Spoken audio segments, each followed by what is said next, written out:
Quando quiser, Sr. Presidente. Senhores deputados, bom dia a todos.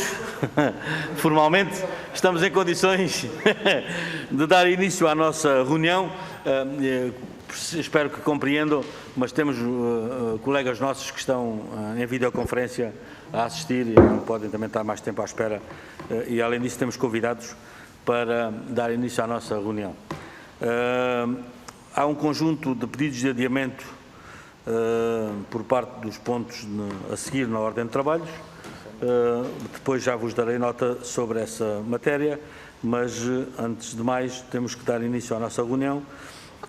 E o ponto 1, temos uma audição a requerimento do PST de entidades envolvidas no processo de criação de uma área marinha protegida de interesse comunitário do Algarve, a Universidade do Algarve, Centro de Ciência do Mar e a Fundação Oceano Azul, e que estão connosco por videoconferência, conforme as regras determinadas pela Conferência de Líderes. Quem aproveito para cumprimentar, Sim. Em representação da Fundação Oceano Azul, o Sr. Dr. Tiago Pita e Cunha, Presidente Executivo, o Sr. Professor Emanuel Gonçalves, Administrador, e o Sr. Dr. António José Correia, Consultor. E em representação do CCMAR estará o Dr. Jorge Gonçalves, Vogal da Direção e Investigador Responsável. Sim, fui correto? Estão a ouvir em perfeitas condições? Está correto. Está correto. Bom dia, corretíssimo. Muito bom dia a todos. Aproveito para cumprimentar e desejar o nosso agradecimento pela vossa disponibilidade em dar a esta comissão um conjunto de informações essenciais e determinantes para boas decisões neste fórum. E tem então 10 a 15 minutos. Peço desculpa, antes de dar a palavra 10 a 15 minutos, irei dar a palavra ao grupo parlamentar que requereu esta audição, que nos termos definidos tem 2 minutos para fazer uma pequena e uma breve introdução do tema. E dou a palavra então ao Sr. Deputado Cristóvão Norte, do grupo parlamentar do PSD, precisamente para fazer esta pequena e esta síntese e enquadramento do requerimento. Tem a palavra, Sr. Deputado. Muito obrigado, Sr. Presidente.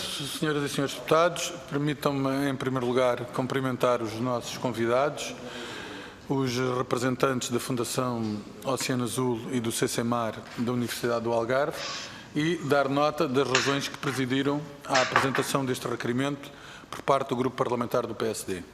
Nós entendemos que esta iniciativa é uma iniciativa muito meritória, de valor muito significativo, não apenas para o Algarve, como uma ferramenta para, no futuro, a desenvolver uma concepção de áreas marinhas protegidas a nível nacional e que deve merecer a atenção do Parlamento, o seu escrutínio, de modo a ser possível encontrar as soluções mais equilibradas do ponto de vista ambiental, económico e social, de forma a que seja possível avançar no sentido de dar expressão a esta iniciativa. Relembro a este respeito que a ideia das áreas marinhas protegidas consta na Estratégia Nacional para o Mar 1320 e, portanto, que iniciativas destas estão a dar corpo a essa nova visão, a essa mudança de paradigma que valoriza o mar português, valoriza a nossa identidade e, no caso do Algarve, é estruturante para redefinir um paradigma de desenvolvimento que, em larga medida, está esgotado por um aproveitamento, muitas vezes, desajustado dos recursos, o que, a prazo, é insustentável, aliás, como se atesta pelos efeitos perniciosos na região pela presente crise. Muito obrigado. Muito obrigado, Sr. Deputado. Dou então agora a palavra aos nossos convidados. Não sei, têm 10 a 15 minutos para a vossa explanação, cada entidade. Não sei, começa a Fundação Oceano Azul, pretendem dividir o tempo em que moldes. 10 a 15 minutos para fazer a gestão desse tempo, está bem? Para a Fundação Oceano Azul. Não sei se pretendem dividir por os 3. Para já, o Sr. Dr. Tiago Pita. Está sem som, está sem som. Muito obrigado. Eu peço que me digam se me estão a ouvir agora. Em perfeitas condições. Muito obrigado e começo também por agradecer, obviamente, à Assembleia da República a atenção que está a conceder a este assunto, bem como agradecer o requerimento que foi apresentado e também, principalmente, a unanimidade com que esse requerimento foi recebido, dado que este é um assunto, de facto, que interessa a todos em Portugal. Eu iria começar, nós vamos dividir o tempo entre nós, eu iria começar por fazer 3 breves notas sobre o significado, a importância do que está aqui em causa e depois, obviamente, os meus colegas falarão mais concretamente do processo e dos resultados que durante os últimos 3 anos foi desenvolvido no Algarve. A primeira nota sobre a importância local desta iniciativa. Esta iniciativa foi importante porque o que está aqui em causa é salvar aquilo que é a joia da coroa em biodiversidade marinha da costa portuguesa. O Algarve conta com um recife rochoso, costeiro, com mais de 17 km de comprimento, que é desconhecido para a grande maioria dos portugueses, incluindo dos algarvios, mas que não é desconhecido para a Universidade do Algarve, que durante 20 anos fez estudos e investigações sobre a extrema riqueza da biodiversidade desse local. Ele é de facto tão importante que ele concentra uma grande parte das pescarias do Algarve e das utilizações das marítimo-turísticas, portanto, das empresas que fazem o turismo marítimo no Algarve. Acontece que, sem regras, sem uma área de proteção, este recife será posto em causa. E é isto que está aqui, digamos assim, neste processo. Eu diria que era fundamental, como disse, aliás, o deputado Cristóvão Norte, que iniciou esta sessão, nós termos uma maior proporcionalidade entre a utilização dos recursos e a sua salvaguarda. Mas ele é importante não apenas para salvaguardar a biodiversidade, ele é fundamental para salvaguardar a pequena pesca local, que é um elemento fundamental da identidade do Algarve e que é fundamental a toda a economia e a toda a sociedade. É que, se temos o exemplo da Associação de Pescadores da Armação de Pera, que é uma associação de pescadores de pesca local com embarcações até 7 metros, são aquelas embarcações que nós vemos nas nossas praias e que estão a desaparecer. No princípio do século havia 30 embarcações nessa associação, em 2010 havia 20 embarcações e hoje, em 2021, há 9 embarcações. Seguramente não haverá nenhuma em 2030 se esta iniciativa não se concretizar. Uma segunda nota, muito breve, sobre a importância que isto tem para o Algarve, porque isto não é um tema que interessa apenas a pescadores e a ambientalistas.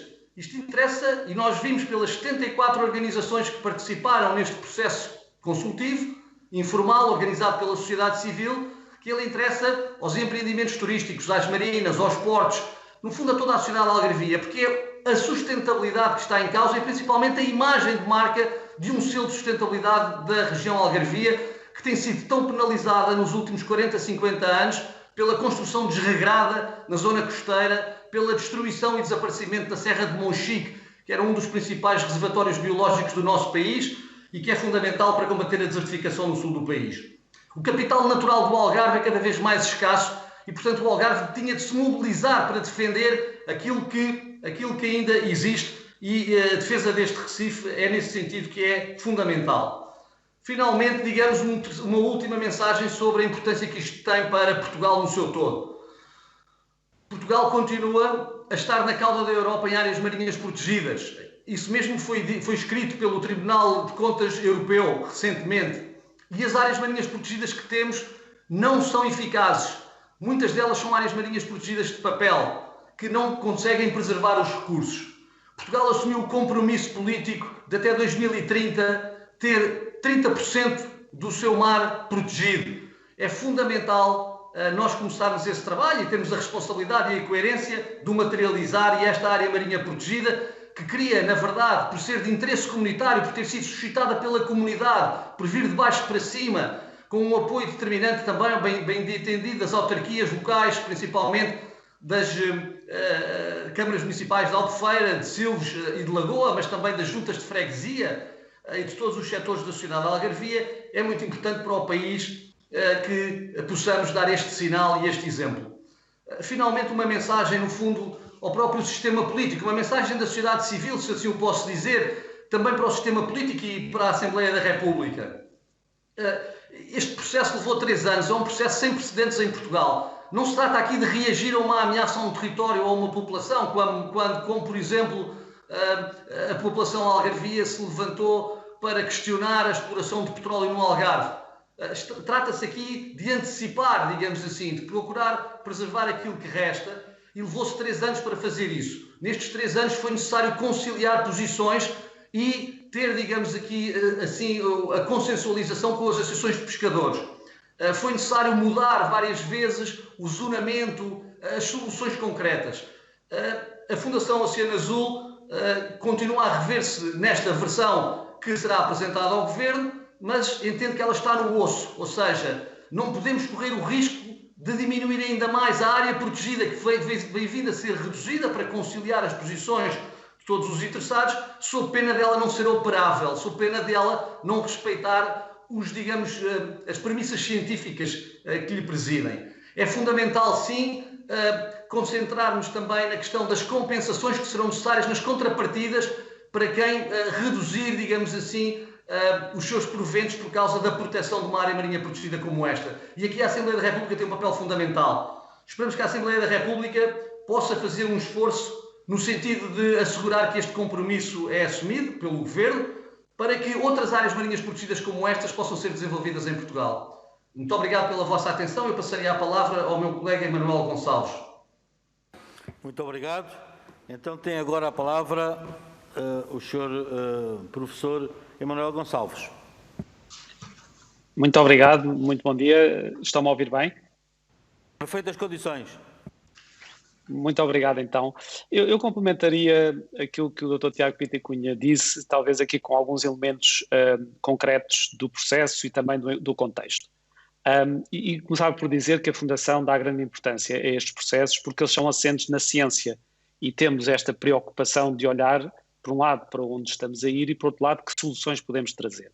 E nós temos muito claro que temos perante nós uma emergência climática, temos perante nós uma crise de extinção de espécies, em que a ciência mostra-nos que apenas 13% do oceano permanece intacto.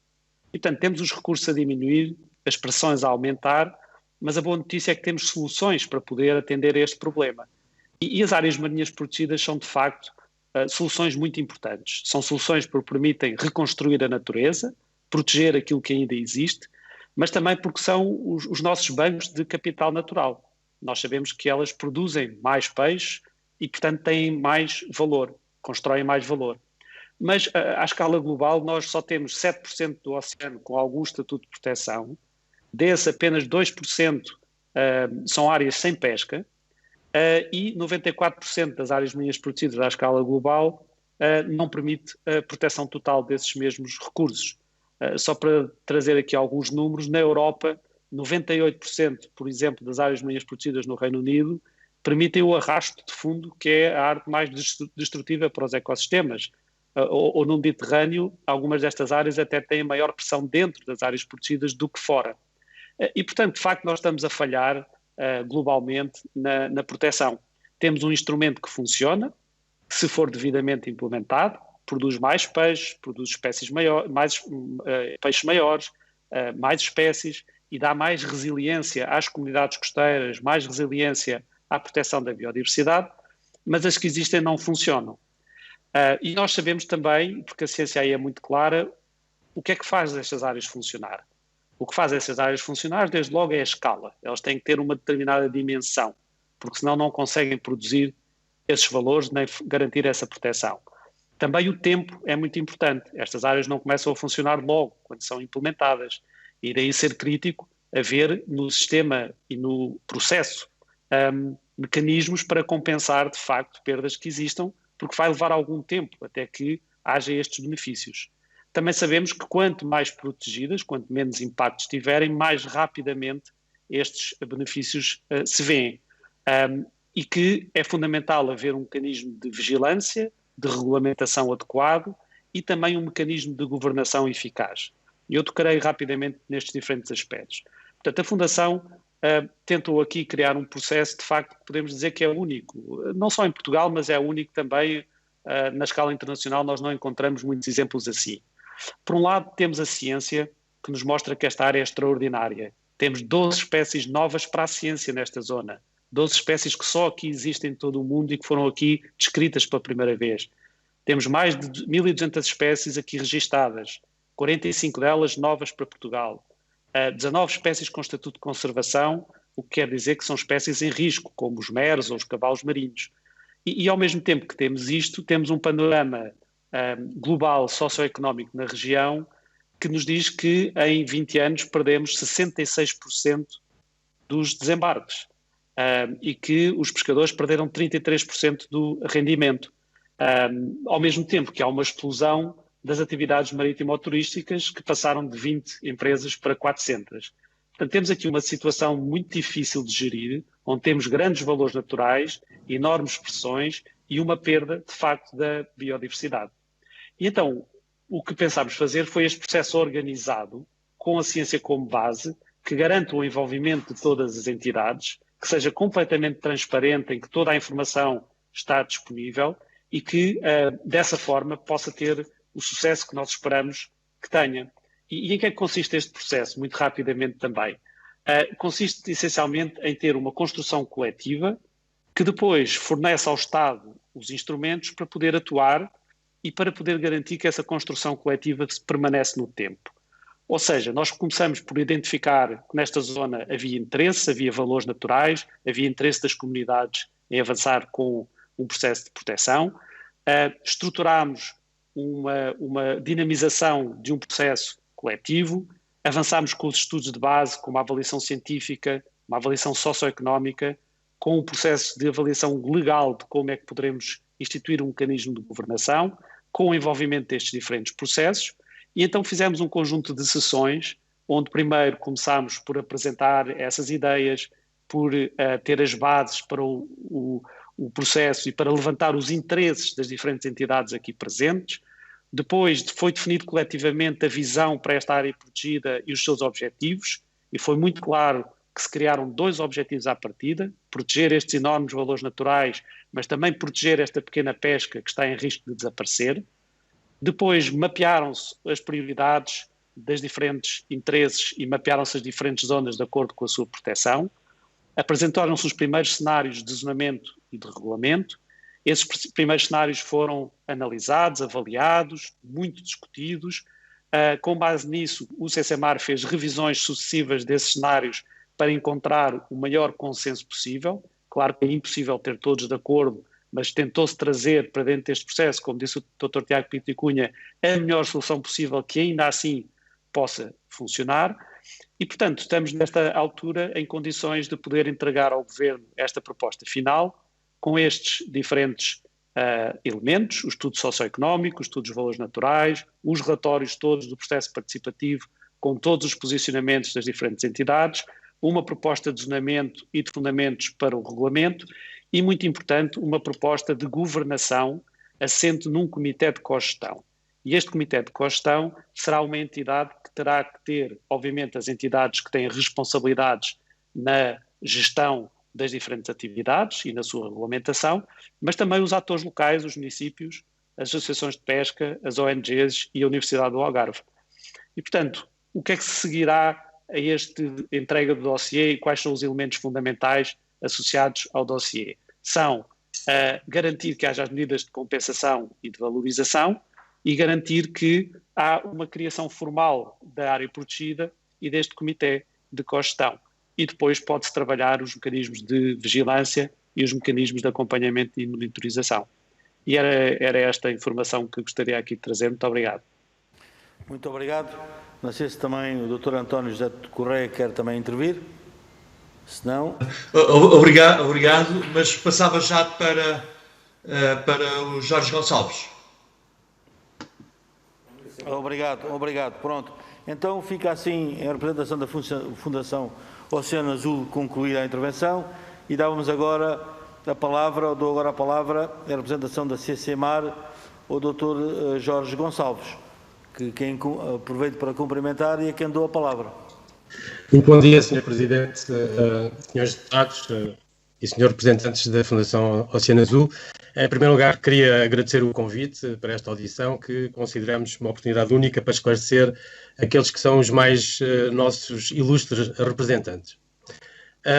Bem, devo fazer um apontamento, é que depois destas duas intervenções que me precederam, resta muito pouco, acho que foram frisados os aspectos essenciais. Eu resta-me aqui apontar o papel do CCMAR. De facto, nós iniciámos um estudo no início do século de mapeamento dos habitats marinhos de todo o Algarve.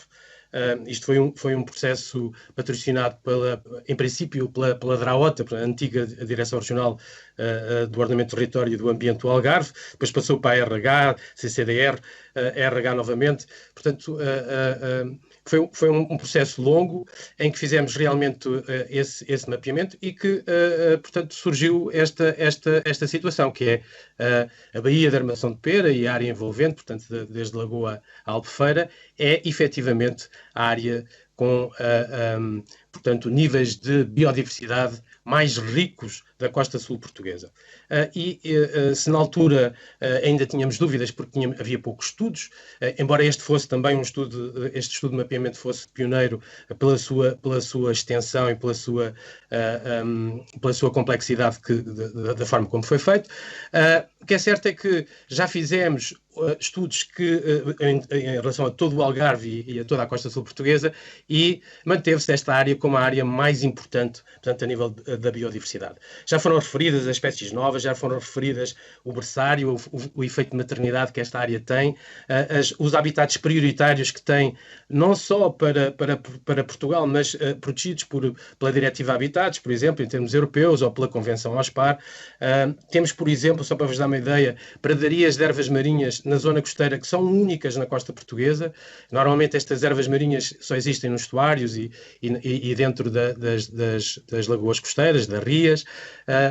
Tem-se falado muito nestas ervas marinhas porque elas são equiparadas a florestas em termos de retenção de carbono e de produção de oxigênio. Isto só para vos dar um exemplo. Mas também fizemos outra coisa. Fizemos um mapeamento dos bancos de pesca da costa sul portuguesa. E permitimos também saber que esta era uma das áreas mais importantes a nível da pesca.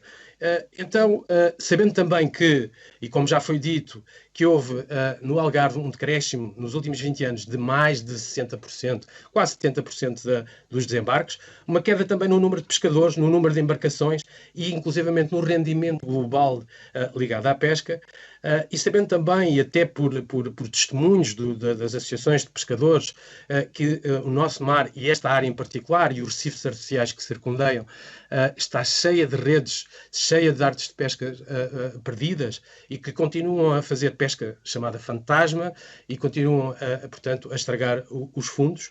Tendo este conhecimento todo, não seria expectável de outra forma que não, em termos de CCMAR, fazermos uma atuação e, portanto, utilizarmos este tipo de conhecimento.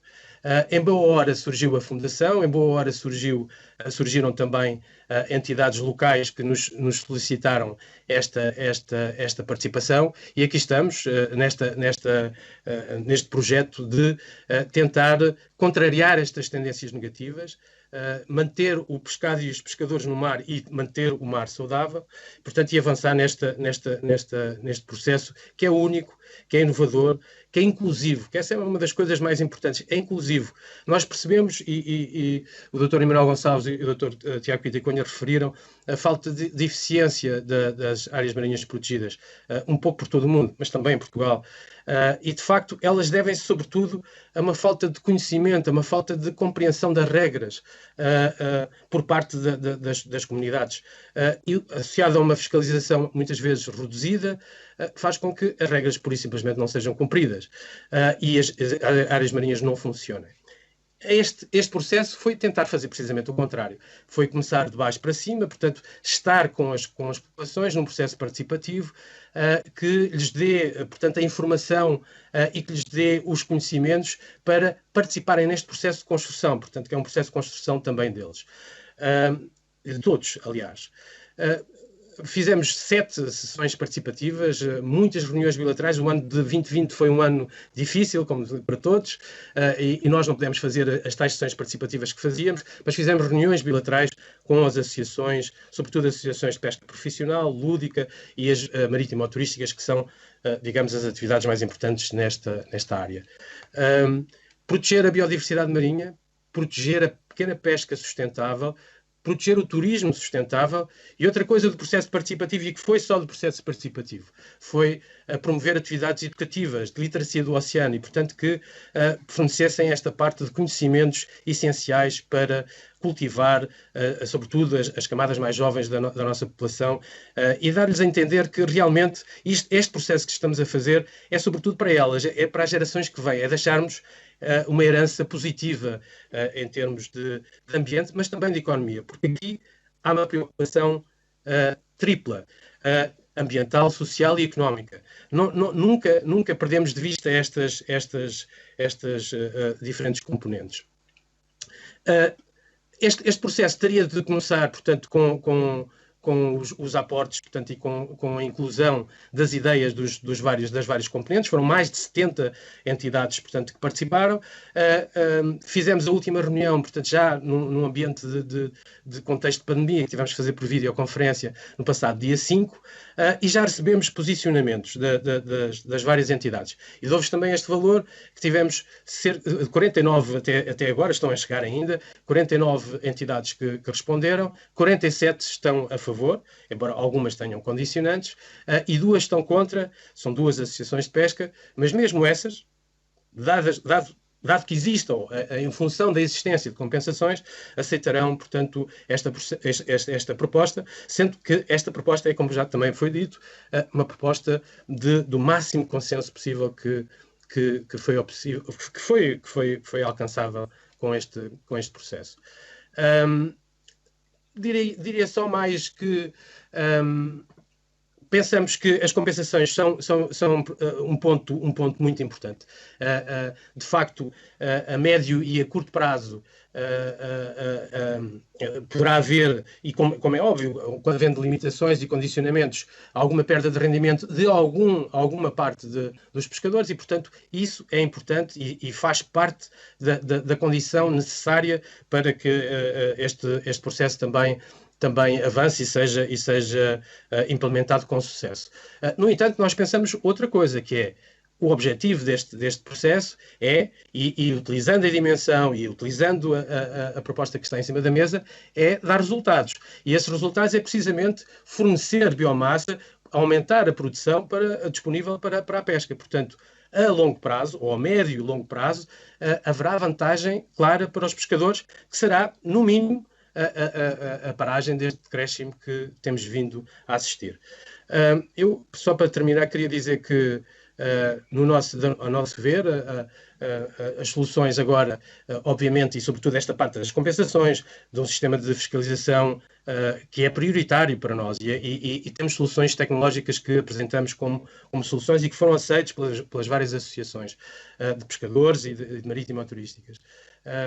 Esta fiscalização, os processos de cogestão, todos estes processos, todas estas soluções já saíam fora do âmbito só deste processo participativo e necessitavam da colaboração, portanto, à mais alta instância, e neste caso o Governo, portanto, que é quem decide em última análise.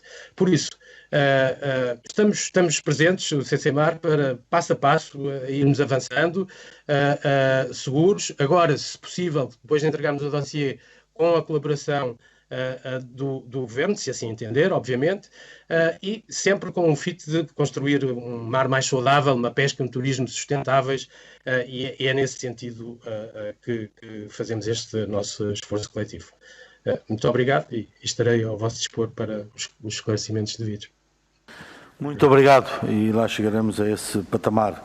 Vamos dar início agora a esta primeira ronda, começando pelo grupo parlamentar do PSD, que tem até 7 minutos, conforme a nova grelha que está estabelecida, e dou, sem mais demoras, a palavra ao Sr. Deputado Cristóvão Norte, que para o efeito tem a palavra. Muito obrigado, Sr. Presidente. Quero agradecer os esclarecimentos muito úteis que nos foram prestados pelo professor Piti Cunha, pelo professor Jorge Gonçalves e pelo Emanuel Gonçalves, Eu creio que fizeram uma apresentação muito interessante dos fundamentos que estão na gênese desta iniciativa e que, em larga medida, estão alinhados com as preocupações que o PSD tem manifestado, não apenas do ponto de vista económico e social, naquilo que tange a proteção dos rendimentos dos pescadores e a necessidade imperiosa para que um processo deste seja coroado de êxito, de encontrar soluções compensatórias que não imponham o fardo destas alterações apenas aos pescadores, ou seja, é decisivo para que esta formulação compromissória tenha êxito e para que projetos desta natureza sejam bem-sucedidos, não apenas no Algarve, mas a nível nacional, criar um clima favorável e que permita atingir este equilíbrio económico, social e ambiental, e por via disso creio que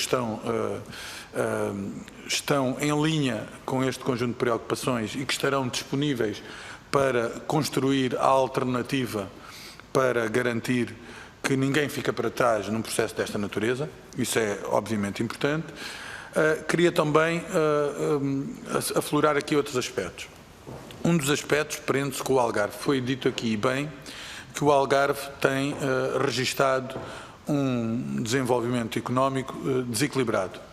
Houve, como se verificou ao longo dos últimos 40 anos, um crescimento da construção desregrada, falhas graves do ponto de vista do ordenamento do território, destruição de capital natural e dilapidação de fontes de riqueza para a região e isso é ilustrado ao longo dos anos por ciclos económicos exacerbados em que a região, quando cresce, cresce mais que as demais, mas quando decresce, também decresce muito mais que as demais, não tendo capacidade para fixar recursos humanos qualificados e registando o flagelo do desemprego e da precariedade de forma muito mais vincada com outras regiões do país. E, portanto, quando nós temos uma iniciativa desta natureza, uma iniciativa que visa, ainda que num plano micro, proteger o capital natural do Algarve, salvaguardar o desenvolvimento equilibrado e ambiental da região, procurar alternativas para aquilo que é um turismo massificado e para a destruição da identidade regional, eu creio que uma iniciativa que se filia nestes propósitos tem que ser uma iniciativa bem acolhida, promovida por todos nós e apoiada incondicionalmente. E, portanto, eu quero dar conta que o Grupo Parlamentar do PSD valoriza muito esta iniciativa, considera esta iniciativa essencial para uma região como o Algarve e espera que seja possível atingir o propósito dos 30% das áreas marinhas protegidas em 2030, porque isso será um capital de futuro, um capital neste momento que não tem fácil quantificação económica e ambiental, mas que no futuro das próximas gerações e nas grandes opções de liberdade deste país emergirá como uma ferramenta essencial para a afirmação do nosso país. E isso tem que ficar assinalado. Assinalo outro aspecto importante que deve merecer o reconhecimento da Assembleia da República. O facto de se tratar de um processo inclusivo, de um processo participado, de um processo não discriminatório e de um processo que procura assinalar as vantagens que tem a longo prazo, não desconsiderando a necessidade de tratar dos seus impactos a curto prazo. Isso é fundamental. As questões que me suscitam, e é esse aspecto que eu quero focar. Primeiro, do ponto de vista da governação, nós temos sempre muitas debilidades no país em termos da questão da governação. Aquilo que está proposto, embora tenha que haver decisão do Governo, e eu gostaria que me dessem notas adicionais sobre isso, é um comitê de cogestão esse que reuniria atores locais e porventura seria, como deve ser, construído com base em indicadores de natureza científica. Dito isto, poderão aprofundar um pouco mais esse aspecto, porque eu acho que esse aspecto é importante para que depois se crie confiança. Ou seja, nós precisamos de criar algo que seja credível, que seja cientificamente plausível e que mereça de todos aqueles que podem vir a ser afetados a maior confiança, que não há decisões de natureza enviesada. Depois outro aspecto, que é um aspecto que me preocupa, que é o aspecto da fiscalização. Aquilo que eu tenho verificado ao longo dos anos, no que versa à pesca, é uma grande incapacidade de fiscalização por parte do Estado português. Eu sei que isto é matéria que não é da vossa responsabilidade, mas seguramente por um estudo detalhado de todas estas matérias, verificaram lapsos gravíssimos cá do Estado português para assegurar essa fiscalização. E eu creio que algo desta natureza, que tem um objetivo tão valoroso, dificilmente consegue ser posto em prática com a eficiência e a eficácia pretendida se nós não construirmos um edifício de fiscalização, acompanhamento e monitorização que tenha mais meios no terreno e que possa agir prontamente, dissuadindo comportamentos ilícitos. E, portanto, que abordagem é que fizeram junto do Governo do ponto de vista da transformação do nosso paradigma de fiscalização de modo a salvaguardar este aspecto? E depois outros aspectos aqui que também se tocam um bocadinho na questão das compensações. Nós temos embarcações muito envelhecidas. Embarcações com, por vezes, 50, 60, 70 anos. São embarcações que têm, por exemplo, fugas de óleo, que têm uma pegada ambiental muito maior e que são altamente poluidoras.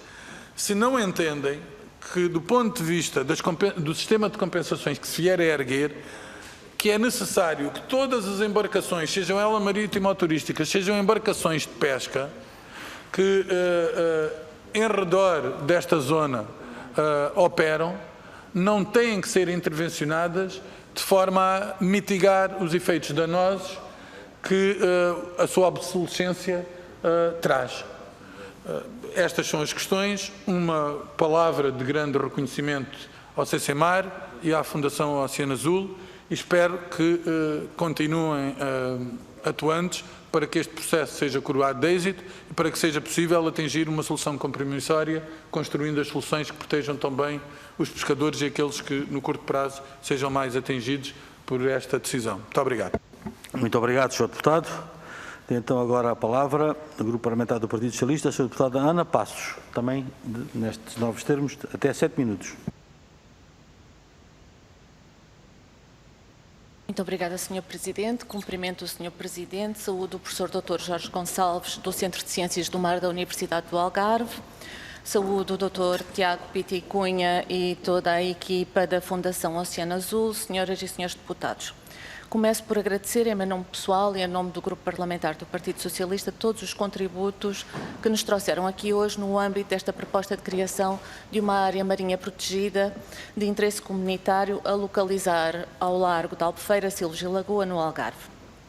Contributos que confirmam a importância do conhecimento científico como motor da tomada de decisão política que, neste caso, contribuirá para um objetivo comum, que é o do uso sustentável dos oceanos, com a proteção e a preservação da biodiversidade marinha, a ocupar um lugar de destaque. Mas esta é uma proposta que vai ao encontro da Estratégia Portugal 2030 e do recentemente aprovado Plano de Recuperação e Resiliência, o documento estratégico que define as reformas estruturais necessárias para a saída da crise pandémica e que garante logo à partida que 47% dos investimentos têm como fim a sustentabilidade ambiental. Saudamos por isso, desde já, o CCMAR e a Fundação Oceano Azul pela iniciativa e pela apresentação desta proposta que é muito meritória e que honra não só a nossa região, mas também o nosso país. No enquadramento inicial que nos apresentaram, mostram que o projeto é dinâmico e como tem vindo a evoluir ao longo destes últimos 3 anos. Tem sido um projeto abrangente, ativo e inclusivo, com contributos dos mais variados intervenientes, como são exemplo as associações profissionais de pescadores, as autarquias, as empresas que se dedicam às atividades marítimo-turísticas, entre outras entidades aqui referidas. Verifica-se também que existiu um cuidado especial de envolver todos os protagonistas, assim como em salvaguardar a maioria das preocupações manifestadas pelos mesmos. Assim, questiono os nossos convidados sobre o que distingue esta proposta da área marinha protegida de interesse comunitário das outras já existentes em Portugal. Salvo o erro, parece que a última área marinha protegida criada em Portugal já conta com cerca de 2 décadas.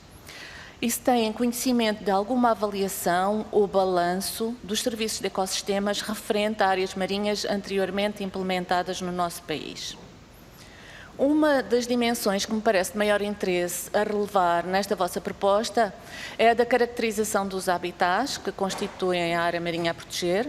Referem que são recifes rochosos constituídos por áreas de reprodução, maternidade, viveiro, de abrigo e de alimentação de espécies comerciais, como por exemplo a dourada, o pargo e o sargo, mas também de alimentação de espécies ameaçadas, como o cavalo marinho e o mero. Assim sendo, gostaria de saber qual o status atual dos habitats e dos respectivos ecossistemas. Quais as principais ameaças aos ecossistemas e à sua biodiversidade identificaram ao longo dos vossos estudos? E já afirmaram aqui que consideram existir um potencial para a melhoria da atividade pesqueira, especificamente o aumento da biomassa. Tem algumas estimativas em termos de evolução da biomassa ao longo do tempo, após a implementação da área marinha protegida de interesse comunitário? E esta questão prende-se, obviamente, com uma das preocupações já aqui sinalizadas e referidas, que é o controlo da captura ilegal. Esta acaba por ser uma preocupação generalizada e transversal a toda a costa portuguesa, não só à área marinha protegida. Referem um sistema de rastreamento em tempo real das embarcações como uma solução eficaz para combater esta situação. O que me suscita as seguintes questões: que tipo de recursos envolve a implementação de tal tecnologia de rastreamento em tempo real? Será necessário complementá-la com alguma outra forma de controlo? E se têm conhecimento de exemplos de utilização deste tipo de tecnologia? Relativamente às embarcações que se encontram a operar na zona onde será implementada a área marinha protegida, referem que são cerca de 200 embarcações. Na proposta apresentada em 5 de fevereiro, consideram ser muitas embarcações para aquela zona. No entanto, a proposta prevê como ponto de partida licenciar todas as embarcações que já se encontram a trabalhar na área e abre a possibilidade de se controlar o esforço de pesca por limitação de artes de pesca. Gostaria assim de saber quais as limitações que, na vossa opinião, serão importantes implementar em termos de artes de pesca e se consideram limitar a utilização a artes de pesca sustentáveis, uma vez que esta opção terá sido avançada para algumas das associações auscultadas. Para terminar, uma vez que o Sr. Presidente me deu aqui uma folga de tempo, vou pegar aqui na questão das marítimo-turísticas, que é uma conclusão importante da vossa proposta, que é a necessidade de haver regulação e regulamentação da atividade das marítimo-turísticas por forma a se evitarem conflitos na zona. Na vossa opinião, qual ou quais os cuidados a terem atenção a quando da definição de tal regulamentação?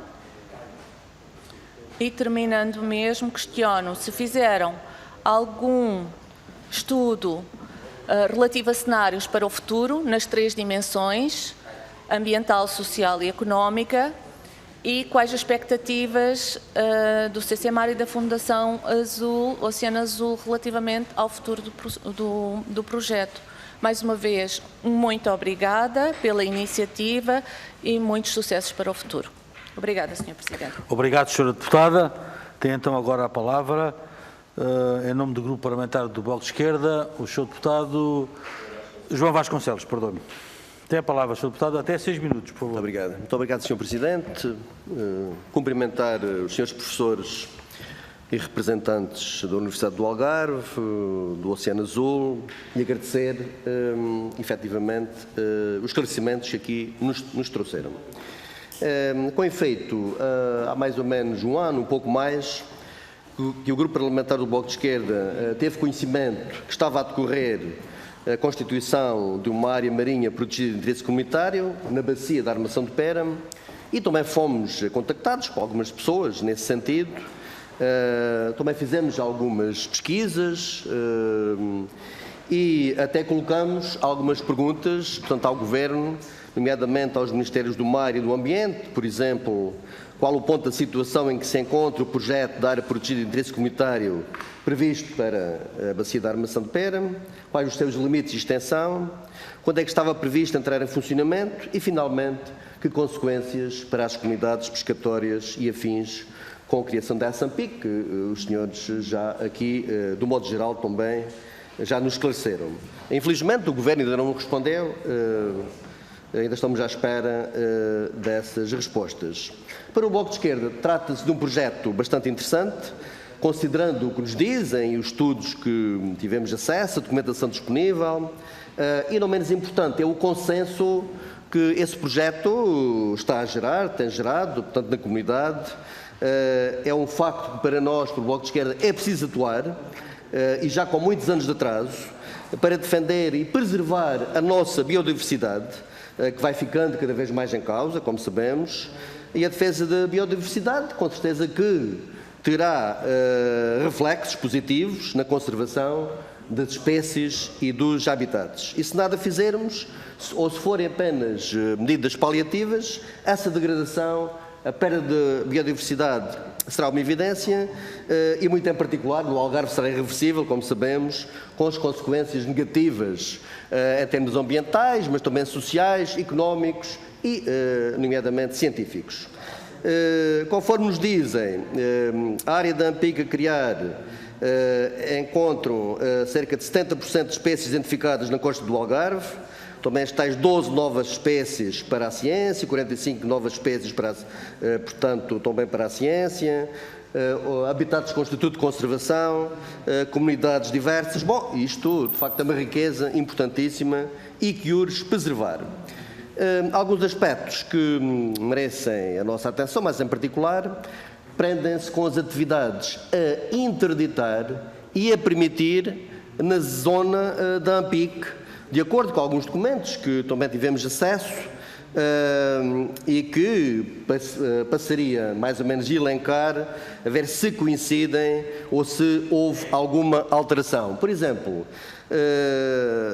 as espécies, portanto, as atividades de interditar, temos a captura, retenção, manuseamento de espécies protegidas, introdução de espécies não protegidas, dragagem e extração de inertes com fins comerciais, danificar os substratos marinhos, deposição de dragados e lixos, utilização de quaisquer substâncias tóxicas, substâncias poluentes e outros explosivos, lançamento de efluentes não tratados, aquacultura marinha e armações de pesca, pesca comercial sem licença específica, pesca comercial com conchorra e artes arrastantes, outra pesca até 30 metros de profundidade, apanha comercial de algas e provas competitivas motorizadas. Pelo menos foi isso que consultamos nos documentos, achamos que são aceitáveis, talvez mais difíceis de aceitar pelas entidades que aqui mencionaram, seja as tais armações de pesca. A pergunta que queria colocar é se são proibidos os cofres, as redes de pesca ou outras artes. Convinha aqui haver aqui alguma clarificação nesta matéria.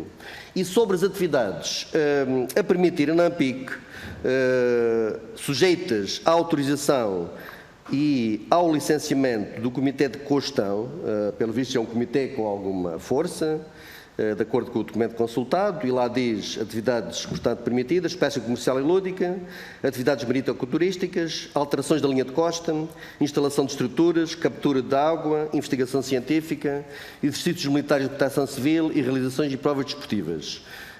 A questão que gostaria de colocar é, nomeadamente, quanto à pesca comercial e lúdica e às atividades marítimo-turísticas, ou turístico-marítimas, diz o documento que o seu licenciamento carece de aceitação das regras constantes de um manual de boas práticas e que, no caso da pesca comercial até 30 metros de profundidade, apenas podem operar os tais embarcações de comprimento fora ou igual a 7 metros. Portanto, gostava que houvesse aqui alguns esclarecimentos, já agora, como também já aqui foi colocado, sobre o tal Comitê de Cogestão, que tem o tal poder de autorização e licenciamento, o que é isto do Manual de Boas Práticas e já agora o que significa alteração da linha de costa. Finalmente, e como os senhores também já disseram, é um facto que estamos a ver uma grave crise, sem dúvida, fruto da pandemia, e há regiões onde essa crise se mais faz sentir, por exemplo o Algarve, porque as debilidades da monocultura do turismo emergiram, sem dúvida, e é necessário, sem dúvida, diversificar a economia. É necessário que o Algarve não viva apenas do turismo, ou praticamente à base do turismo, é necessário diversificar a sua economia, a nível de pescas, a nível da agricultura, das novas tecnologias, da investigação científica, sem dúvida. E só para terminar, sei que isto é uma pergunta da algebeira, mas de qualquer modo, até que ponto é que esta criação da ANPIC irá contribuir, efetivamente, para o reforço, para a resiliência, para a diversificação económica da região do Algarve que tanto carece. Muito obrigado. Muito obrigado, Sr. Deputado João Vasconcelos. Tem então agora a palavra em nome do Grupo Parlamentar do PCP, o Sr. Deputado João Dias. Muito obrigado, Sr. Presidente, Srs. Deputados. Cumprimentar em particular o Dr. Tiago Piti Cunha, o professor Manuel Gonçalves e o Dr. António José Correia, da Fundação Oceano Azul, e cumprimentar também do CCMAR o professor Jorge Gonçalves, e agradecer desde logo alguns dos esclarecimentos já aqui nos prestaram. Eles ajudaram-nos bastante em termos daquilo que será desde logo algumas dúvidas que tínhamos, portanto, essas estão esclarecidas. Mas permitam-me que inicie aqui a apreciação deste projeto, que avaliamos com muito cuidado e com muita atenção, tendo em consideração aquilo que é a sua arquitetura, aquilo que é a forma como ele está concebido. E desde logo valorizamos porque trata-se de um projeto que assenta aqui em 3 pilares fundamentais. Um deles, e o qual nós apreciamos muito, tem a ver com a participação, com o envolvimento. Aliás, como foi dito pelo professor Jorge Gonçalves, um projeto inclusivo, onde teve a oportunidade de não impor, mas sim criar condições para a participação da comunidade, das entidades envolvidas em termos locais. Uma outra questão que é muito importante, e daqui valorizar também a questão da ciência e do conhecimento. É um projeto que assenta na ciência e que o CCMAR tem aqui um papel fundamental e decisivo, para além de atribuir uma grande idoneidade ao projeto, aquilo que é o apoio à sociedade através da ciência e do conhecimento que o CCMAR traz, quer também pela preocupação que o CCMAR desenvolve através da sua preocupação com o desenvolvimento sustentável e, portanto, isto é um alicerce fundamental e muito importante e que valorizamos muito. Depois a questão da cogestão, que talvez seja aqui um dos pilares que precisa de um amadurecimento e provavelmente de criar aqui mais alguma confiança em termos da sua concretização e daquilo que será a sua percussão. Há depois aqui outros aspectos que nos importa também avaliar e ter em consideração neste projeto. Um deles, a questão do zonamento. O zonamento, de facto, um zonamento que foi estudado, mas também foi participado. Isto importa ter em consideração, porque foram, segundo aquilo e os documentos que fomos tendo acesso, houve aqui a preocupação de criar um zonamento que respeitasse também a participação e o envolvimento das comunidades e este zonamento com várias opções que permitissem um ajuste àquilo que são os interesses envolvidos. Depois, uma preocupação com a classificação em termos da pesca. Há aqui uma diferenciação entre pesca local e pesca costeira. Para nós, o PCP, valorizamos este aspecto. Temos tido uma intervenção muito preocupada com aquilo que é a viabilidade da pesca local e costeira. Nós avaliamos esta dimensão, mas também sabemos e compreendemos que existe alguma diferenciação em termos daquilo que é o impacto nos recursos piscícolas e não só, considerando aquilo que são barcos de fora a fora até 7 metros e barcos entre 7 e 9 metros e outros com outra capacidade e outra forma e modelos de pesca. E desde aqui surge também logo uma questão que nós nos preocupamos. É que se houve esta preocupação com o zonamento, com o conhecimento da própria área que estamos atentos, e houve uma preocupação com a classificação da pesca, é tentar perceber se houve também preocupação com outras atividades, nomeadamente as marítimo-turísticas, por exemplo, porque é diferente fazer mergulho do que ter barcos de alta velocidade ou outras atividades marítimo-turísticas que precisa também de uma classificação para poder percebermos, dentro do zonamento, qual é a forma também de articulação e de convivência sã entre as diversas atividades, neste caso as marítimo-turísticas, que parecem ser aquelas que têm mais, que estão assim mais à vista e mais em cima da mesa, poderá haver também outras atividades. Portanto, no nosso entender, este projeto com uma grande expressão e envolvimento comunitário, valorizamos muito e o facto de termos este número de organizações. Depois, queremos deixar só aqui algumas preocupações. Uma delas tem a ver com os impactos nas comunidades pescatórias. E questionar se foram calculados esses impactos, não só em termos económicos, mas também se foram avaliadas outras soluções para manter a atividade até noutras áreas adjacentes. Porque quando se fala em contrapartidas e salvaguardas, o PCP não coloca do ponto de vista de eliminação. O PCP coloca do ponto de vista de se criar condições para que se mantenha as atividades. Naturalmente que sabemos que poderá haver algum prejuízo, nomeadamente no que tem a ver com o esforço de captura e de pesca, e não colocamos neste ponto de vista de eliminação, sim, salvaguardas ou com participações que promovam a continuidade da atividade sustentável. Depois, uma outra questão que tem a ver com as oportunidades. Nós sabemos que quando se quer alterar alguma coisa, a resistência à mudança pode surgir e muitas das vezes acontece. Pela estrutura e arquitetura do projeto, há muitas coisas que foram... Tem que concluir, Sr. Deputado. Concluo já, Sr. Presidente.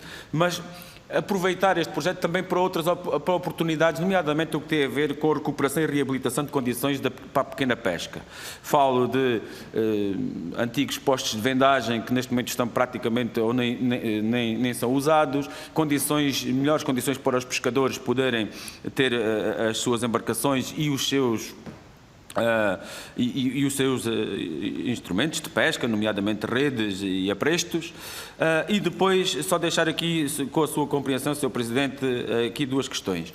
Uma tem a ver com a necessidade de garantir, que já aqui foi falado, por isso não vou abordar muito mais, mas com aquilo que é a responsabilidade e o envolvimento das entidades governamentais e com responsabilidades marítimas, oceânicas, no mar, enfim. E outra que tem a ver com o próximo quadro comunitário de apoio, tendo em consideração aquilo que deve ser um quadro comunitário que pode ser e deve ser aproveitado para estes fins, mas também aquilo que é a necessidade de ser adequado àquilo que seja um quadro comunitário favorável aos interesses nacionais, promotor da salvaguarda ambiental e promotor daquilo que é a produção nacional sustentável. E é naturalmente aqui também uma oportunidade. Muito obrigado, Sr. Deputado. Tem então terminada esta ronda e as questões colocadas pelos senhores deputados dos diversos grupos parlamentares que pretenderam intervir, e dou de novo a palavra ao professor Tiago Pita, da Fundação Oceano Azul, para responder às questões e às observações dos senhores deputados. Tem a palavra, Sr. Doutor. Muito obrigado, Sr. Deputado. Eu ia pedir também, quer ao professor Emanuel Gonçalves, quer ao professor Jorge Gonçalves, se poderiam, obviamente, complementar a minha intervenção. Eu iria muito rapidamente abordar 3 ou 4 temas que me parecem que são comuns a todas as intervenções, começando, obviamente, por agradecer muitíssimo o tempo despendido, o estudo que os diferentes grupos parlamentares que tomaram a palavra dispenderam na análise de toda esta iniciativa, bem como palavras de apoio que consegui compreender nas intervenções também de todos os grupos parlamentares que tomaram a palavra. Dito isto, parece muito importante realmente esta questão da governação, a questão da fiscalização, A questão da governação que se prende com a questão da cogestão, que foi levantado por vários grupos parlamentares, a questão da fiscalização, a questão também, obviamente, aqui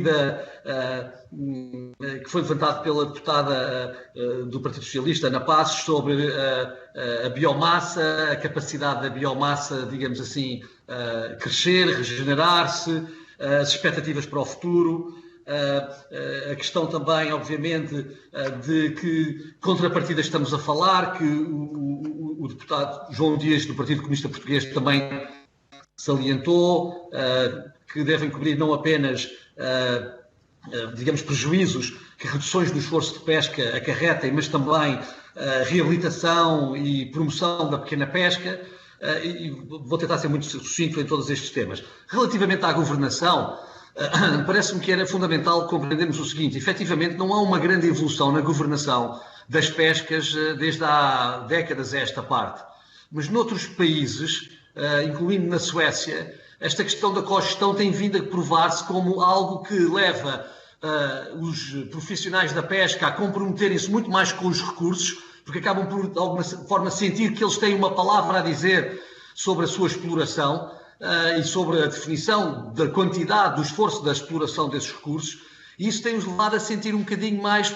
como que um sentido de propriedade sobre esses recursos, a valorizá-los e a protegê-los de uma maneira que não é, digamos assim, concebível num sistema que existe em Portugal. Há um decreto-lei, julgo eu, de setembro de 2020. Sabemos que o governo português tem estado a trabalhar no sentido desta cogestão poder vir a ser uma realidade. Sabemos que ainda não estamos lá, não temos ainda a legislação, por exemplo, que tem a Suécia ou que tem outros países, mas sabemos que será fundamental, por tudo o que foi dito aqui, principalmente porque foi dito também pelo deputado Cristóvão Norte, da criação de confiança, digamos assim, entre as partes, que nós possamos fazer uma evolução que vai do Terreiro do Paço para as regiões, para os locais onde estas áreas de proteção têm lugar. E a fiscalização também é um problema que também tem de ser equacionado, efetivamente. Eu diria até que há aqui um problema fundamental em Portugal neste momento.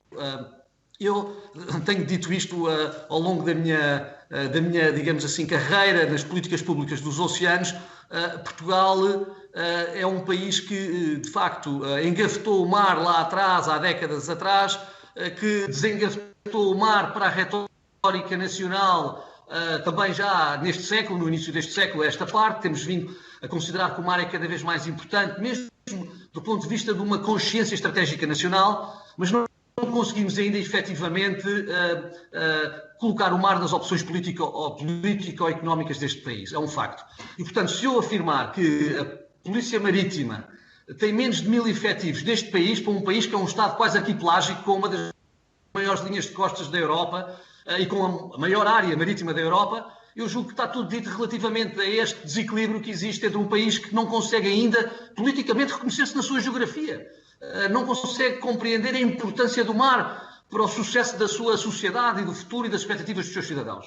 O facto de sermos o único país da Europa que só tem um vizinho terrestre, que é a Espanha, sem contar com microestados europeus como São Marino, por exemplo, ou o Mónaco, levaria a que tivéssemos de conceber, digamos assim, todo o nosso aparelho de Estado, todas as nossas opções político-económicas em torno desta realidade geográfica que ela é avassaladora. Isto leva a que, de facto, seja necessário, obviamente, que a fiscalização das áreas marítimas seja reforçada, principalmente se o país começar responsavelmente a recuperar de anos de não ter feito nada nesta proteção da biodiversidade marinha, que é, como disseram e muito bem os senhores deputados, o capital natural do futuro. É aquilo que nós podemos deixar às próximas gerações. A riqueza das nações estará cada vez mais nesse capital natural. A natureza tornou-se escassa e, ao tornar-se escassa, tornou-se um bem valioso.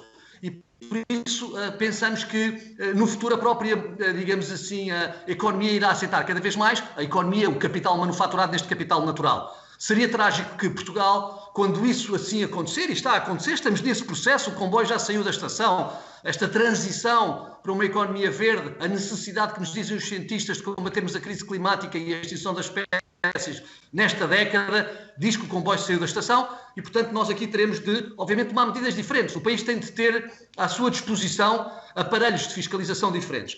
O professor Manuel Gonçalves ou o professor Jorge Gonçalves seguramente também poderão falar na tecnologia que hoje em dia se pode utilizar para essa fiscalização ser uma realidade. A verdade é que sem fiscalização não há confiança entre as partes. E isso, portanto, é tão importante como a questão da governação e da cogestão. Eu gostaria de, se calhar, descer dessas considerações tão gerais para referir duas outras coisas aqui. A importância fundamental, senhores deputados, que é regular o desenvolvimento das indústrias marítimo-turísticas no Algarve. O que aconteceu e esta multiplicação das empresas é positivo até certo ponto, mas pela intensidade dos seus esforços e dos seus usos, elas poderão levar realmente a que nós venhamos a ter um grande dissabor no futuro. As autarquias locais, principalmente Albufeira, Lagoa, Silves, estão cientes disso e clamam por uma regulação nacional desse setor. Nas pescas também não se pode continuar a rapar o fundo do tacho. Eu diria mesmo que com a redução dos recursos pesqueiros do Algarve, que foi aqui referida pelos meus colegas, no fundo esta área é a área onde o fundo do tacho está e, portanto, o esforço de pesca nesta área é muito grande. Seria fundamental até a Fundação Oceano Azul, que teria ficado ainda mais contente se pudéssemos ter conseguido preservar mais ainda a pesca local na proposta que apresentamos. Claro que estará sempre no livre-arbítrio do Governo fazê-lo, porque achamos que as embarcações até 7 metros, que são de facto tão importantes para a identidade do Algarve, necessitam de ser ainda mais protegidas e por isso referiria também esta questão da reabilitação da pequena pesca, dos postos de vendagem, da recuperação das instalações que estão obsoletas destas pequenas organizações pesqueiras. É preciso que o país olhe para isto, é preciso que o país tenha um olhar para isto, porque há aqui também a capacidade de gerar muito valor. Uma coisa realmente é as compensações que são necessárias para reduzir prejuízos sobre eventuais restrições no fosso de pesca. Outra coisa é nós conseguirmos, através destas áreas marinhas protegidas de interesse comunitário, criar marcas, denominações de origem que valorizem o pescado que é capturado nestas áreas. E é isto, se calhar, que eu também diria que é uma das grandes diferenças, a senhora deputada Ana Passos, relativamente a outras áreas marinhas protegidas, porque a senhora suscitou esta questão, é que esta área marinha protegida, ao ser suscitada até pelas associações de pescadores, ou ser suscitada pelas bases, exige desde logo que seja permitida a economia dentro destas áreas, mas que ela seja valorizada, porque nós queremos pescar menos peixes com mais valor. É de facto fundamental que os pescadores recebam um quinhão maior da atividade da pesca, que hoje em dia está muito mais, digamos assim, no intermediário e no vendedor final.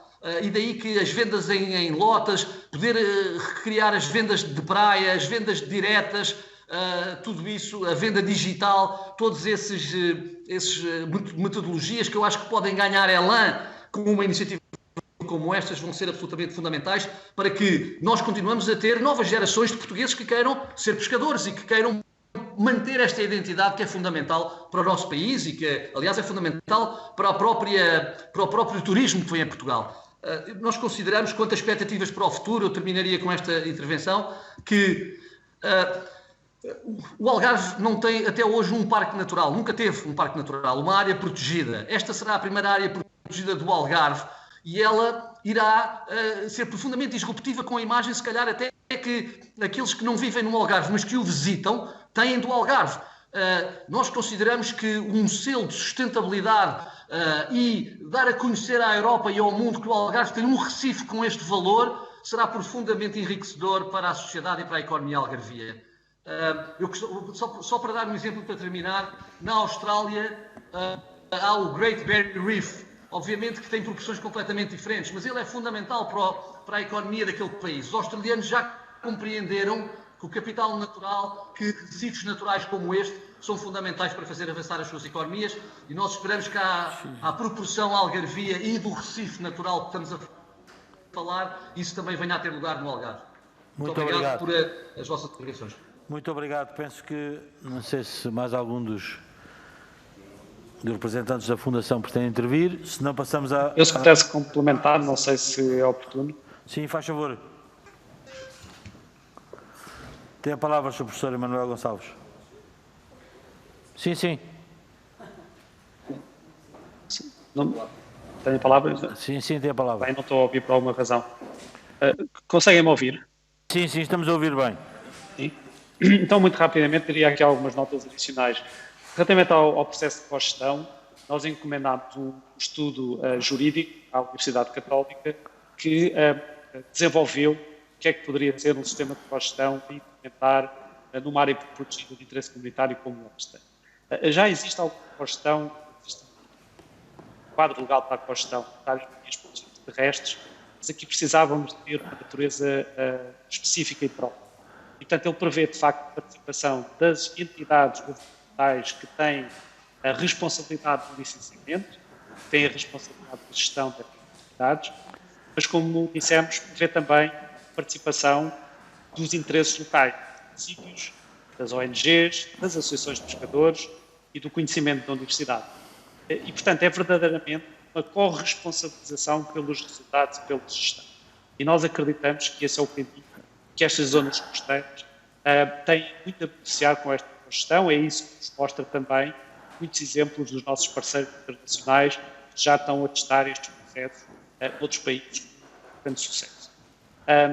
Relativamente à questão do que é que se distingue esta área marinha de interesse comunitário das outras, eu penso que é precisamente isso. Por um lado, ser um processo que nasce de baixo para cima, que nasce com este processo organizado de construir, no fundo, uma realidade que depois, obviamente, vai necessitar da parte do Estado, da parte do Governo, medidas concretas para a sua implementação, mas que cria esta rede à partida, cria estes interesses à partida, porque estas áreas só funcionam se as pessoas as aceitarem e só funcionam se elas forem elas próprias o motor da criação da realidade que aqui estamos a construir. E, portanto, é de facto um processo único desse ponto de vista e é um processo onde nós acreditamos que pode vir a ser replicado para várias outras zonas do país e a Fundação Oceano Azul certamente está motivada e interessada em poder ajudar nesse ponto de vista. Sobre a questão do balanço do funcionamento das áreas marinhas protegidas em Portugal, a Fundação Oceano Azul encomendou também um estudo à WWF, que publicou essa análise, em que mostra de facto as fragilidades desse funcionamento. Nós não temos bons exemplos em Portugal de áreas onde se possa demonstrar os efeitos ambientais, os efeitos económicos e os efeitos sociais associados.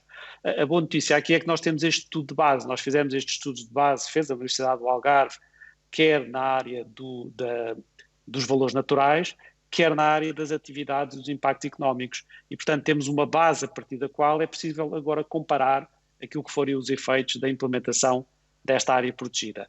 E isso é também um ponto importante, porque acreditamos que é preciso fazer diferente e é preciso fazer melhor para termos, de facto, sucesso. Sobre a questão das estimativas de aumento de biomassa, elas, de facto, não existem à partida, digamos assim. Nós temos aquilo que a informação internacional e científica nos mostra, uma análise à escala global dá valores da ordem dos 200% a 300% de aumento de biomassa depois dos sistemas se estabilizarem, mas é extremamente variável porque depende muito qual é o grau de pressão, depende muito quais são as regras que se conseguem implementar e quanto mais protegida estiver uma área, mais ela responde.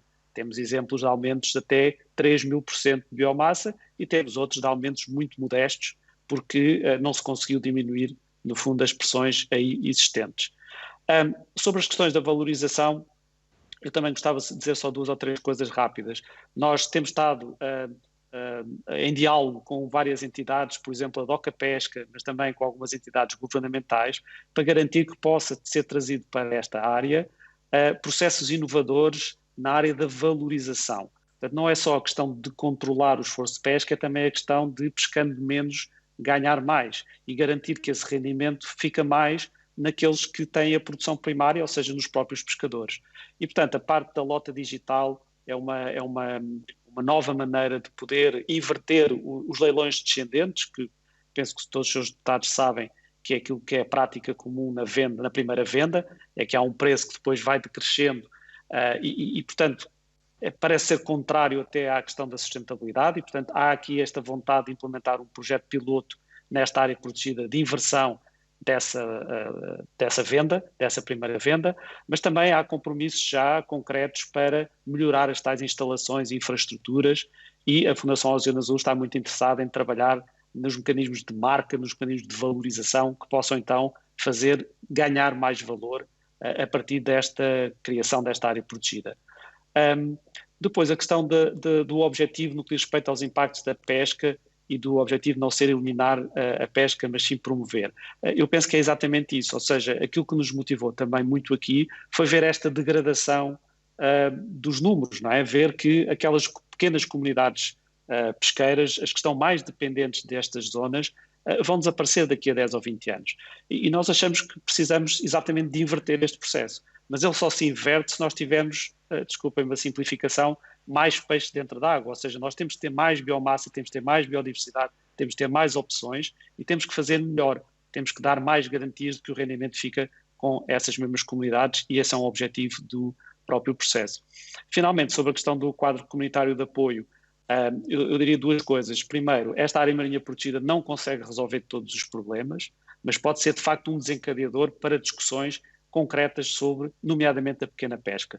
Portugal tem 80% da sua frota nesta pequena pesca e dedica muito pouco recurso e muito pouca atenção a conhecer a realidade socioeconómica e ambiental da pequena pesca e também a conhecer os mecanismos de valorização dos produtos que aí resultam, porque essa pequena pesca sustenta-se não na quantidade, mas na qualidade e, portanto, tudo o que seja mecanismos de valorização nos mercados destes produtos de pesca e também de melhoria da sustentabilidade, que as próprias comunidades estão muito abertas. Vou dar apenas um exemplo. Os pescadores no Algarve, e nós estamos também com um outro projeto a trabalhar nisso, veem que a própria pesca do polvo pode transitar hoje de covos de plástico para barro, não é? No que diz respeito aos alcatruzes, por exemplo. Então, há um conjunto de medidas que, do nosso ponto de vista, deveriam de facto ser trazidas também pelas entidades públicas para um projeto desta natureza. E, portanto, se calhar deixaria agora com o meu professor Jorge Gonçalves do CCMAR, as questões mais técnicas, fiscalização, as novas embarcações, da regulamentação das muito obrigado. Da ameaça de espécies que foram aqui. Sim, muito obrigado. Só temos pouco tempo. Só para concluir, o Dr. Jorge Gonçalves, muito sinteticamente, por favor. Muito obrigado, Sr. Presidente. Vou tentar ser o mais objetivo possível.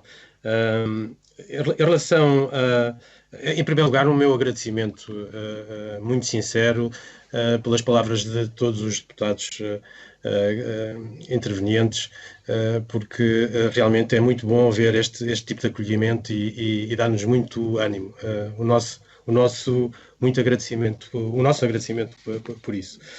Relativamente à parte da gestão que foi posta e que já foi referida, eu diria que é importante evoluir em relação à legislação que existe e nós vamos apresentar propostas nesse sentido.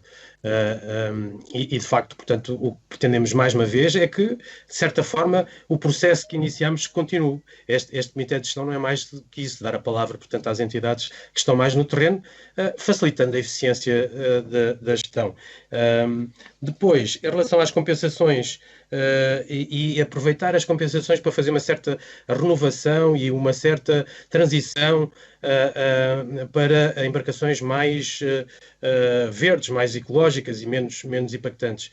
Bem, é mesmo isso, é mesmo essa a nossa perspectiva, é tendencialmente termos as motorizações das embarcações de pesca, mas, e tal como o deputado Cristóvão Norte disse, mas também as marítimo-turísticas, que passem para motorizações elétricas. Portanto, não, obviamente isto é um processo, não é de um dia para o outro, mas esse é um dos objetivos e, portanto, que temos e que estamos perfeitamente alinhados. Em relação à fiscalização, de facto, e respondendo também já à deputada Ana Passos, a fiscalização pretende-se seja com rastreamento, esse rastreamento em tempo real, portanto todas as embarcações estariam de efetivamente ter estes dispositivos, que seriam adquiridos em termos de programas europeus ou programas específicos para isso, e felizmente há apoios para isso.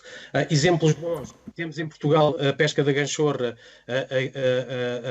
em que têm implementado um sistema deste género com muito sucesso, e temos ao lado os nossos vizinhos da Andaluzia, que têm isso para toda a frota, portanto, local e costeira, e portanto também com bastante sucesso. Depois, em relação à parte das avaliações, o professor Emanuel já falou bastante sobre o assunto. Eu diria que Em relação à regulamentação das marítimo-turísticas, os cuidados são, efetivamente, aqueles que têm a ver, sobretudo, não só com esta parte das motorizações, mas com, vamos lá, os corredores de passagem, os corredores de acesso, uma capacidade de carga. É essencial haver uma capacidade de carga e uma determinação da capacidade de carga nestes sistemas, e não é só na ANPIC. A ANPIC, tal como foi dito, não resolve os problemas todos, mas pode ser realmente um elemento ativador e que alavanque, portanto, a resolução de outros problemas. Creio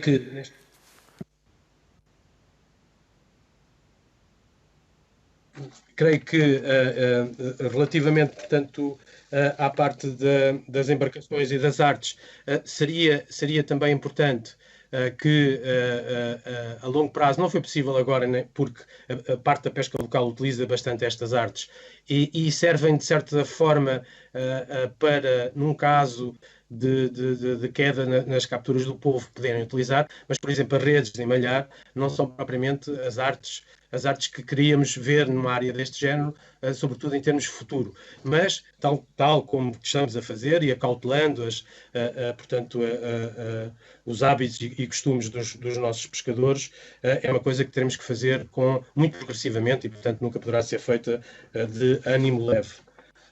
Relativamente às perguntas mais específicas... Para concluir. E tentando já aqui agregar, talvez, algumas... Em relação à pesca comercial e lúdica, há umas alterações nesta última proposta e, portanto, na parte do interior do Recife, as embarcações já não são até aos 7 metros, são embarcações até aos 9. Isto é uma posição muito difícil de consensualizar, mas de facto, ainda hoje, por exemplo, as associações que estão contra é porque criam os barcos costeiros dentro do Recife, portanto, barcos maiores de 9, e isso, portanto, não está na proposta. Está até 9 dentro do Recife, a área de pesca local, e fora, portanto, a área de pesca geral, em que poderão operar todas as embarcações. Pronto, isto não consigo responder a tudo, mas são, em geral, as linhas gerais que vamos ter. Obviamente, muitas destas coisas estão a ser sedimentadas, nomeadamente a parte da valorização, a parte das infraestruturas, já foi referida a colaboração com a DOCA Pesca e com os municípios, uma palavra muito apreço aos municípios que têm sido incansáveis, portanto, nesse sentido, e todas as entidades em geral que participaram neste processo. Estimado Presidente, muito obrigado. É possível dar-me 30 segundos? Naturalmente que sim. Dr. António José Correia, para ouvir-me. Sim. E aproveito para complementar que não... Sim. Ainda não tínhamos... falámos aqui há dias. Só uma nota.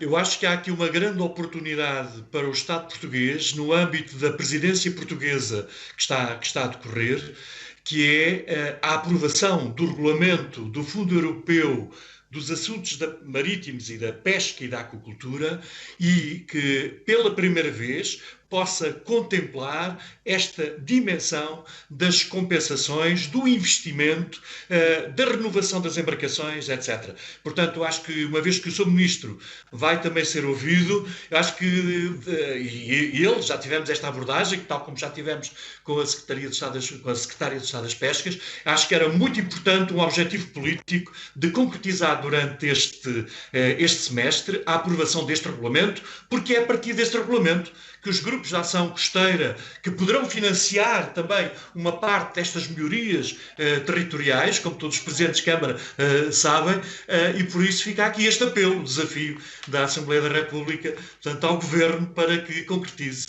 aqui a aprovação do regulamento. Muito obrigado e desejar-lhe um forte abraço. É bom reencontrarmos em novas funções uma vez que já fomos colegas presidentes de Câmara e que trabalhamos em conjunto. Um forte abraço. Obrigado, e está assim concluída esta audição, requerimento do PSD, que irá continuar. Conforme é do conhecimento de todos, foi pedido alguns aditamentos a este requerimento, nomeadamente para a audição de autarcas, o que será feito oportunamente. Boa tarde a todos e muito obrigado. Vamos então continuar a nossa reunião.